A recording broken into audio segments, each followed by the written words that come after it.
મિત્રો, આ વિડીયોમાં સાંભળશું ભગવાન શ્રી ગણેશની જીવન ગાથા, જે સાંભળવા માત્રથી જ મનુષ્યના દુઃખ, દર્દ, સંકટ ભાંગીને ભૂકો થઈ જાય છે. ભગવાન શ્રી ગણેશ એ રિદ્ધિ સિદ્ધિ બુદ્ધિના દાતા, વિઘ્નહર્તા છે. તેમના આશીર્વાદથી ઘરમાં સુખ, શાંતિ, સમૃદ્ધિ અને સદબુદ્ધિનું આગમન થાય છે. તેમની પૂજા આરાધના કરવાથી જીવનમાં દરેક પ્રકારના સંકટ દૂર થાય છે. સમાજમાં માન પ્રતિષ્ઠા મળે છે. આયુષ્ય અને બળમાં વધારો થાય છે. બુધવાર એ ભગવાન શ્રી ગણેશનો વાર છે.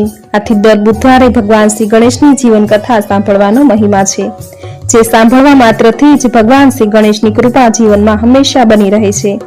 તો શ્રી ગણેશની જીવન કથા શરૂ કરીએ. બોલો ભગવાન શ્રી ગણેશની જય. આદિદેવ નારાયણ શેષનાગની સૈયામાં સૂતેલા હતા ત્યારે તેમની નાભીમાંથી કમળ ઉત્પન્ન થયું. ત્યાર પછી આદિદેવ સત્વગુણ, રજગુણ અને તમોગુણ આ 3 ગુણના આશ્રયે પોતાના જ 3 સ્વરૂપ પ્રગટ કર્યા. આ સ્વરૂપો તેજ, બ્રહ્મા, વિષ્ણુ અને મહેશ. પછી તે દેવતાઓની સાથે તેઓની શક્તિઓ બ્રહ્માણી, વૈષ્ણવી, રુદ્રાણી ઉત્પન્ન થઈ.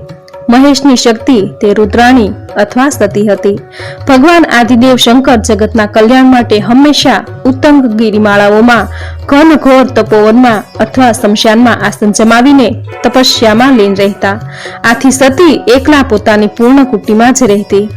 એક સમયે ભગવાન શંકર તપસ્યા કરવા જઈ રહ્યા હતા ત્યારે સતી પાર્વતીજીએ પૂછ્યું, હે નાથ, તમે તો સતત વર્ષોના વર્ષ તપસ્યા કર્યા કરો છો, ત્યારે મારે એકલા રહેવામાં અતિશય મુશ્કેલી પડે છે.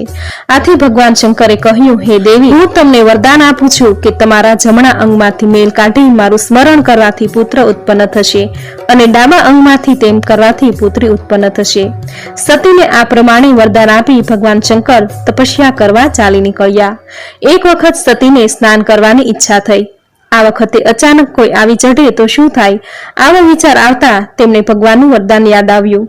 સતીએ તરત જ પોતાના ડાબા અંગમાંથી અને જમણા અંગમાંથી મેળ કાઢી 2 પૂતળા બનાવ્યા. ભગવાન શંકરનું સ્મરણ કરતા જ પૂતળા સજીવન થયા. તેમાં એક પુત્ર અને એક પુત્રી હતા. પુત્રનું નામ વિનાયક રાખ્યું અને પુત્રીનું નામ ઉષા રાખ્યું. સતી બંને બાળકોને બાળના આગળ બેસાડી સ્નાન કરવા પર્ણકુટીમાં ગયા. આ વખતે નારદજી તેમને ઘેર આવ્યા. તેઓ ત્યાંથી પસાર થતા હતા એટલે વિચાર્યું કે ભગવાન શંકર તો કોઈક સ્થળે તપસ્યામાં બેઠા હશે, પણ માતા સતીના દર્શન કરતો જાવ. તેમને બાળને 2 બાળકોને જોયા. નારદજીએ બાળકોને પૂછ્યું, તમે કોણ છો? અહીં કેમ બેઠા છો? આથી બાળકોએ જવાબ આપ્યો, હે મુનિરાજ, અમે સતીમાના સંતાનો છીએ. માતાજી અંદર સ્નાન કરે છે, જેથી અમે અહીં બેઠા છીએ. બાળકોનો ઉત્તર સાંભળી નારદજી વિચારમાં પડી ગયા. તેમને થયું કે ભગવાન શંકર તો તપસ્યા કરે છે, તો પછી આ બાળકો સતીને કેવી રીતે થયા? આથી તેઓ તરત પાછા ફર્યા અને સીધા ભગવાન શંકરના તપસ્યા સ્થાને પહોંચ્યા. ત્યાં જઈ તેમણે ભગવાન શંકરની સ્તુતિ કરી. ભગવાન શંકર તપમાંથી ઉઠ્યા અને નારદને આવકાર આપ્યો તથા આવવાનું કારણ પૂછ્યું. ત્યારે નારદજીએ સંકોચ સહ ભગવાન શંકરને કહ્યું, તમે તો અહીં તપસ્યા કરો છો અને તમારી પર્ણકુટીએ તો બાળકો રમવા લાગ્યા છે. ભગવાન શંકર સતીને આપેલ વચન ભૂલી ગયા અને ક્રોધાવેશમાં આવી હાથમાં ત્રિશૂળ સાથે સતીની પૂર્ણકુટીએ જવા રવાના થયા. ભગવાન શંકરનો ક્રોધ જોઈ નારદજી ગભરાયા અને તેઓ વિષ્ણુ અને બ્રહ્માજી પાસે પહોંચ્યા. ભગવાન શંકર સતીની પર્ણકુટીએ આવી પહોંચ્યા. ભગવાનનું ઉગ્ર રૂપ જોઈ ઉષા ઘરમાં સંતાઈ ગઈ અને વિનાયક બાળને બેસી રહ્યો. ભગવાન શંકરે ક્રોધાવેશમાં વિનાયક સામે ત્રિશૂળ છોડ્યું અને બાળકનું ડોકું છેદી નાખ્યું.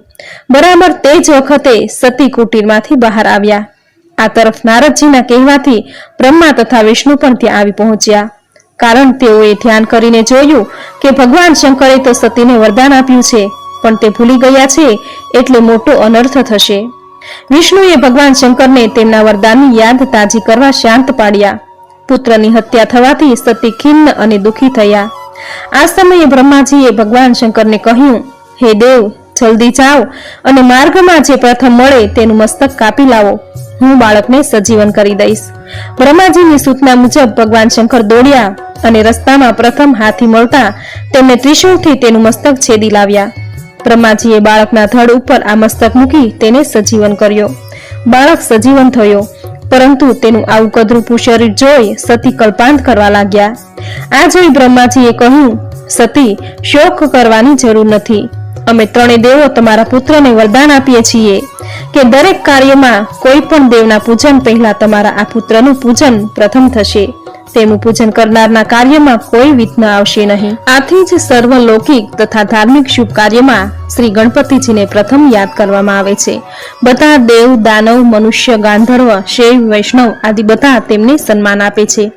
હિન્દુ ધર્મના બધા સંપ્રદાયો તેમનું પૂજન કરે છે. તેમની અગ્ર પૂજા કરવામાં આવે છે. આવતા વિઘ્નોનો તે નાશ કરે છે. ઈચ્છેલ કાર્ય સિદ્ધિ પ્રાપ્ત થાય છે. બધી રીતે સફળતા મળે છે. શ્રી ગણેશનું શરીર મનુષ્યનું છે, ફક્ત મુખ હાથીનું છે. તે વિશાળકાય, તપેલ સુવર્ણ જેવા પ્રકાશવાળા, લંબોદર, મોટી આંખોવાળા, એક દાંતવાળા, એક મુખ, દ્વિમુખ છે, છતાં ત્રિમુખ અને પંચમુખ પણ છે. ડાબી સૂંઢવાળા છે તો જમણી સૂંઢવાળા પણ છે. તેઓ 2 હાથવાળા છે, છતાં 4 હાથવાળા, 6 હાથવાળા, 8 હાથવાળા, 10 હાથવાળા, 12 હાથવાળા, 16 હાથવાળા પણ છે. 2 ચરણવાળા છે. તેમનો વર્ણ રક્તવર્ણ છે, છતાં શ્વેત, સિંદૂર, શુભ્ર, પિંગલ, નીલ, સ્વર્ણ, ગોર, કનક, રક્તચંદન, અર્ચિત, હરિદ્રા, શ્યામ, શુકલ આદિ વર્ણો પણ છે. તેમણે મસ્તક ઉપર મોતી રત્નો જડિત મુગટ પહેરેલો છે. કપાળમાં સિંદૂર મિશ્રિત ત્રિશૂળ છે અને બાળ ચંદ્ર શોહે છે. ગળામાં મોતીઓની માળા છે. કાનમાં કિરીટ કુંડલ છે. વૃક્ષસ્થળ પર સૂર્ય યજ્ઞ પવિત છે.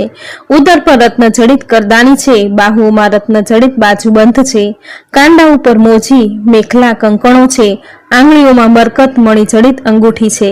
હાથમાં પાશ, અંકુશ, લાડુ અને અભય મુદ્રા ધારણ કરેલ છે. સુવર્ણ સૂત્ર લસિત લાલ વસ્ત્ર છે. સુંદર એક દાંત છે. હાથ ને ચરણ શોભાયમાન છે. તેમનું વાહન મૂષક છે. તેમને મોદક, લાડુ અતિ પ્રિય છે. તેમને 2 પત્ની, એક રીતિ સિદ્ધિ અને બીજી બુદ્ધિ છે. શુભ લાભ નામના 2 બાળકો છે. ભગવાન શ્રી ગણેશ એ સમસ્ત બ્રહ્માંડના સૌથી બુદ્ધિશાળી દેવ ગણાય છે. તેમના જીવનના અનેક પ્રસંગો શાસ્ત્રોમાં વર્ણવેલા છે. તેમાંનો એક પ્રસંગ એવો છે કે શિવ પાર્વતીજીના 2 પુત્રો કાર્તિકેય અને ગણપતિ જે વિવાહ યોગ્ય થતા 2 ભાઈઓમાં સ્પર્ધા થઈ કે પહેલો વિવાહ કોનો કરવો. આના ઉકેલ રૂપે શિવ પાર્વતીએ બંને ભાઈઓને જણાવ્યું કે પૃથ્વીની પ્રદક્ષિણા કરીને અહીં જે પહેલો આવશે તેનો વિવાહ પહેલો થશે. કાર્તિકેય પોતાના વાહન મોર ઉપર સવાર થઈ પૃથ્વીની પરિક્રમા કરવા નીકળી પડ્યા. બીજી બાજુ ગણપતિજીએ વિચાર્યું કે મારું વાહન મૂષક છે અને મારું વિશાળકાય શરીર છે, તેથી હું પરિક્રમામાં પહેલા નહીં આવી શકું. જેથી તેમણે ત્યાં જ શિવ પાર્વતીજીની પરિક્રમા કરી. તેમણે શિવ પાર્વતીજીને પૌરાણિક પ્રમાણો સાથે વાત કરી સાબિત કરી આપ્યું કે તેમણે માતા પિતાની પ્રદક્ષિણા કરી પૃથ્વીની પરિક્રમા પૂરી કરી છે. આથી જ કહેવાયું છે કે મા બાપના ચરણોમાં સમસ્ત બ્રહ્માંડનો વાસ છે. 68 તીરથ કર્યાનું પુણ્ય માતા પિતાની સેવા કરવાથી મળે છે. તો મિત્રો, આપણે સાંભળી શ્રી ગણેશની જીવન કથા, જે સાંભળવા માત્રથી જ ભગવાન શ્રી ગણેશ કષ્ટો, સંકટ, દુઃખ, દર્દ દૂર કરી જીવનમાં શુભતા સાથે મંગલતા લાવે છે. શ્રી ગણેશની જીવન કથા સાંભળવી તમને જરૂર ગમી હશે. તો વિડીયોને લાઈક કરી કોમેન્ટમાં જય શ્રી ગણેશ જરૂર લખજો. ચેનલ સબસ્ક્રાઇબ કરી બાજુમાં બેલ આઇકન જરૂર પ્રેસ કરજો. આવી જ નવી ધાર્મિક માહિતી, નવા ધાર્મિક વિડીયો સાથે ફરી મળીશું. ત્યાં સુધી આપ સૌને મારા જય શ્રી કૃષ્ણ.